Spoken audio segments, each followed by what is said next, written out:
How do you know if your topic is actually relevant right now, or if you're pitching something that event organizers quietly think feels outdated? Welcome to the Confident Speaker Podcast by Speaking Your Brand. This is your host, AI Carol. If you've ever second-guessed yourself before submitting a speaking proposal, you're not alone. I've worked with so many incredibly smart, experienced women who ask, is anyone even looking for this topic right now? Here's the truth. Relevance isn't about trends. It's about alignment.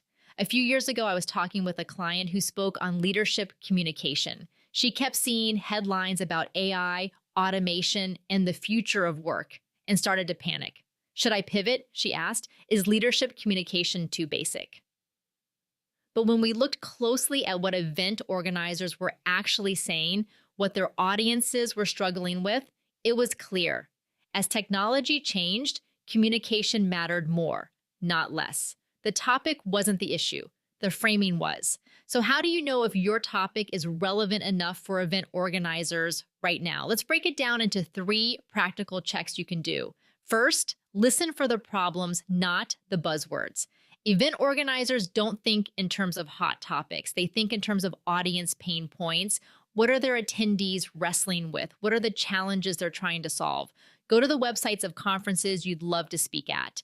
Look at the session descriptions from last year. Read the copy carefully. What themes keep popping up?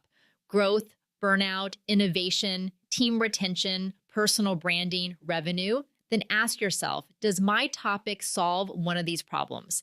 If the answer is yes, you're relevant. You may just need to tweak your title or angle. For example, instead of how to tell better stories, you might position it as how to use strategic storytelling to increase sales, or how to use storytelling to build trust in a distracted market. It's not about changing your expertise. It's about connecting it to today's concerns. Second, get closer to event organizers. One of the biggest mistakes speakers make is pitching strangers cold without ever stepping into the ecosystem. Show up. Attend events virtually or in person. Join the LinkedIn groups. Follow organizers on social media. Notice what they post about. What are they celebrating? What are they worried about? When you build real relationships, you get insider insight. You start to see patterns. I've been in my local community for over 20 years, and I still have relationships with organizers from events I attended decades ago. That long game gives you a pulse on what's shifting and what's staying steady. Relevance comes from proximity. And third, test and listen. If you're unsure whether your topic is landing, try it in smaller settings first. Speak at a local workshop, host a webinar, offer to present at a professional association luncheon. Then pay attention. What questions do people ask afterward? What parts get nods, laughter, note-taking? What feedback shows up in evaluations? That's data, real-world data. You don't have to guess. Also, don't fall into the trap of assuming that because something feels obvious to you, it's no longer valuable. Sometimes the topics we've lived with the longest are the ones people are just starting to understand. Relevance is less about chasing every shiny new trend and more about clarity around the transformation you provide. So here's a quick self-check you can do this week. Ask yourself, what problem does my topic solve? Who specifically is that problem urgent for right now? And how can I frame my talk to speak directly to that urgency?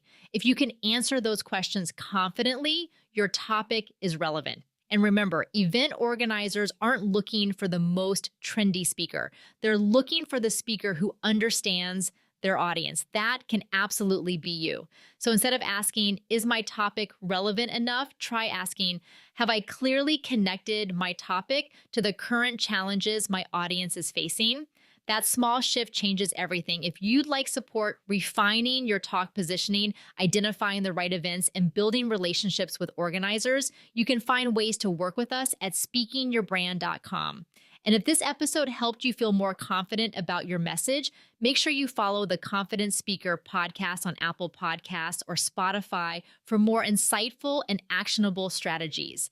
This on-demand episode was generated by my AI voice clone trained on speaking your brand content. Now go out there and share your voice. Your message matters, especially right now.